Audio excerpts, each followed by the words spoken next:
that desert heat, but that's not going to slow us down. What is slowing us down is waiting 2 hours on this load. But looks like they're ready for us. And so what we're talking about today is husband and wife teams and what makes a good husband and wife team, and do you have what it takes?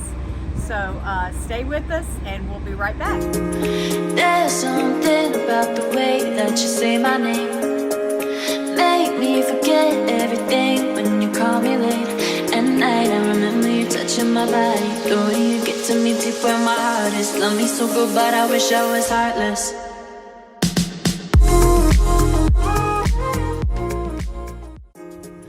Hi guys. So the first thing we came up with is stay positive. And that's probably true with anything, but in this job, things change a lot. You're going to get some disappointments. Things don't always go. Ever changing all the time. Yes. And, you know, you just have to stay positive. You have to have a good outlook, because we have talked to some drivers and they just have the best outlook on everything, and they just have the most fun, and they're just going along.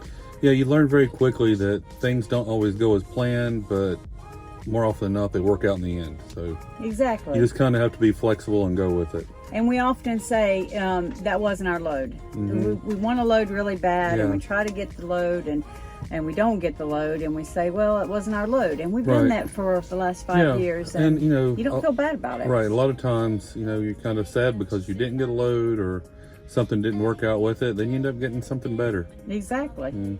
So we say that wasn't our load. And sometimes it may not be the load you get right away, but it might put you in a position that you wouldn't have been in otherwise to get a better load than the one that you didn't get or lost. Or that load may cancel, and you got it, but now you're stuck. So we just look at it like that. Well, that wasn't our load, and we move along.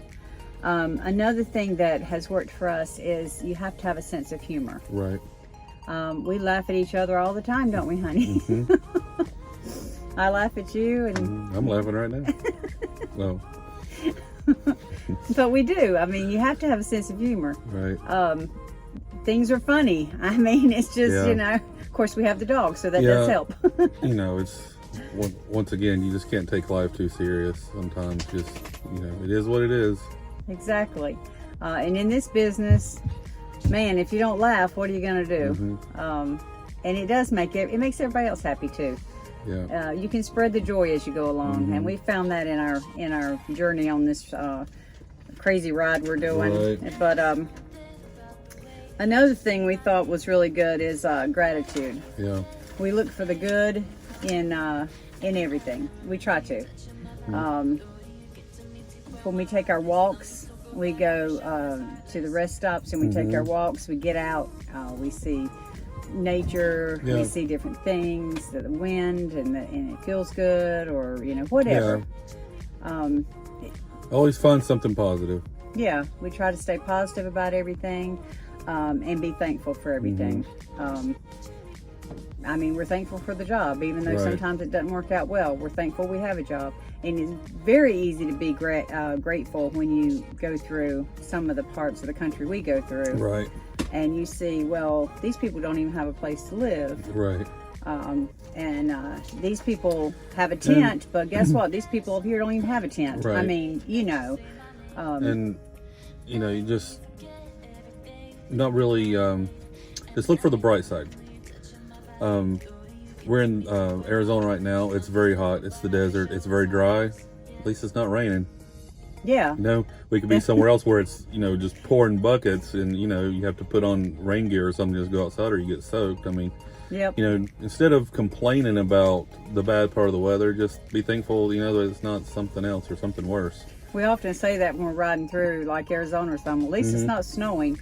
Right. Well, at least, you know. Well, sometimes in the winter, it depends on the part of Arizona. It could be snowing. It could be. Right. But during the summertime, we're like, well, at least it's not this. At least it's not that, you know. And so you're thankful for the things. We get out of the city and we're like, yeah, well, at least, you know, we're not driving through traffic right now. Right. And I always say, man, I'm glad we're not going that way, because I mean the traffic's like, yeah, we see backups going the terrible. opposite direction all the time. Right, and, right. yeah, it can be brutal. We always say that, but then sometimes we are going that way, and I'm like, yeah, oh well, I guess we're going this way today, aren't we? Because you know, it catches up with you sooner or later. another way that we get through this adventure together, living in the truck, is there's more than one way to do things. Right.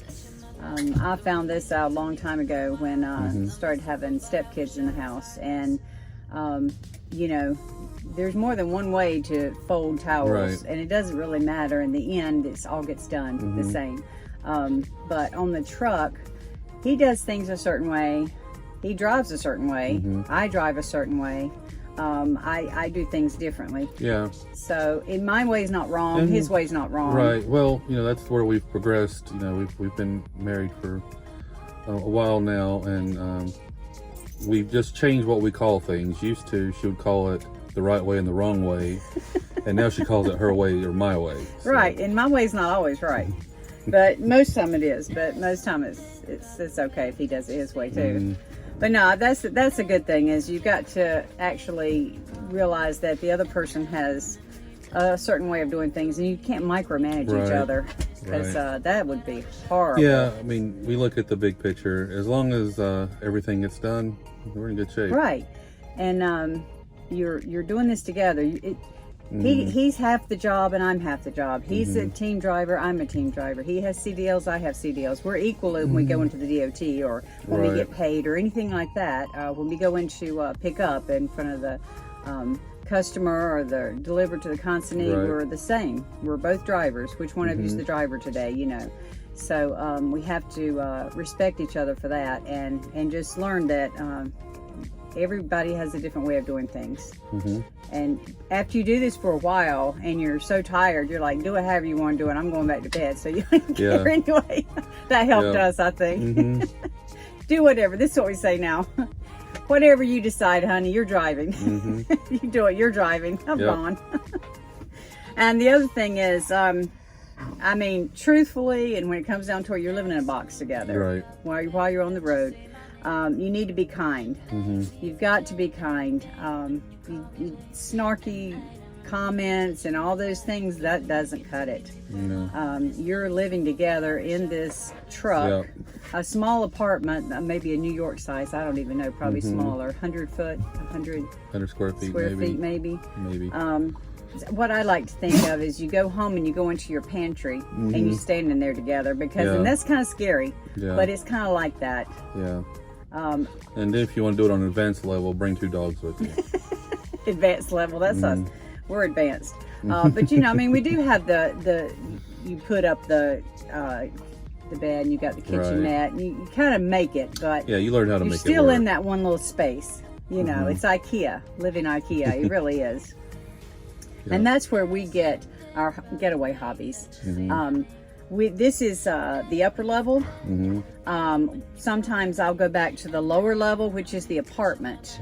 Now, you step down actually to go into it. The sleeper's the apartment. And you can pull these big curtains, and it gives you privacy. But sometimes I'll be back there and I'll read a book, and he'll be up here and he'll do his guitar or whatever he's doing.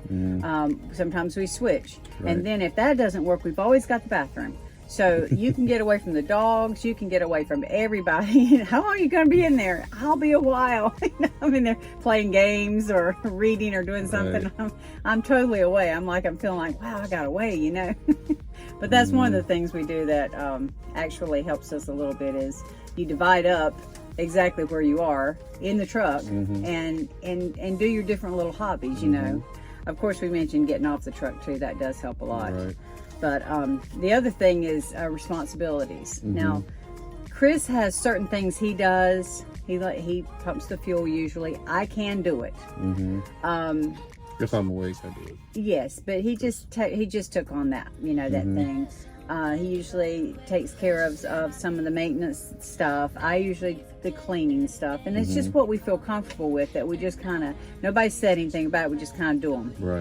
We just kind of take them over and do kind of do what we're more comfortable with. I mean, it kind of works out. Yeah, like when he's pumping fuel, I'm cleaning the windshields. I'm cleaning the inside of the windshields. I'm doing all kind of things like that. I'll take the trash out usually, and then we both get together and take the dog out. And I look at these other truckers, and they're like, one guy said, "How much? $1 or $2 for doing my windshield?" Or something like that. But I think they're envious because they're having to do everything. Right. And we get out, and we're just like this team. In fact, we saw a team, husband and wife, and man, they had it down. Yeah. I mean, he was over there. He was blowing stuff out, and she was getting the stuff together, the trash, and he was pumping, and she was taking the little dog out, and I'm like, they were like clockwork. Yes. I mean, maximizing what they got done in their small amount of time, that's for sure. Right. And I think one of the things too is that you have to absolutely respect your team driver. If you don't have respect, there's just nothing that's going to work at all. Right. We often say, thank you for all you do. I mean, it sounds silly, but when he says it, it makes me feel good. Or if I've driven, we're having 500 miles, and at the end says, of the day, you. I mean, it's just us already, and at the end of the day, we're tired, and anybody likes to feel appreciated. So if you can make each other feel appreciated, that goes a long way. Right. And I'll say thank you so much for getting us parked last night, or driving us, and where are we, and am I going east or west? But other than that, and then you just feel good because you appreciate each other. And that you just be a good sport about it, I guess. But I think this has actually helped our marriage a lot. Not that it was bad or in bad shape, it was great. But it's just like one of those team things you go on. They send you on these team things to, help you grow and do things together. And this is 101, isn't it? This is like one of those quick things like ECPI or something where you just charge through it, right? But that's our little take on it. So we just, do you have what it takes to be a team driver? Probably. I mean, if these things, if this is the way you can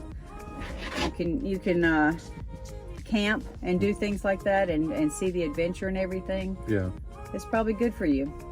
But anyway, as always, thanks for watching, and like and subscribe.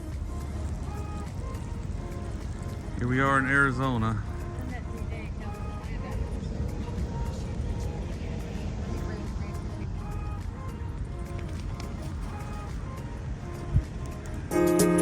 There's something about the way that you say my name, make me forget everything when you call me late at night. I remember you touching my body, the way you get to me deep where my heart is. Love me so good, but I wish I was heartless.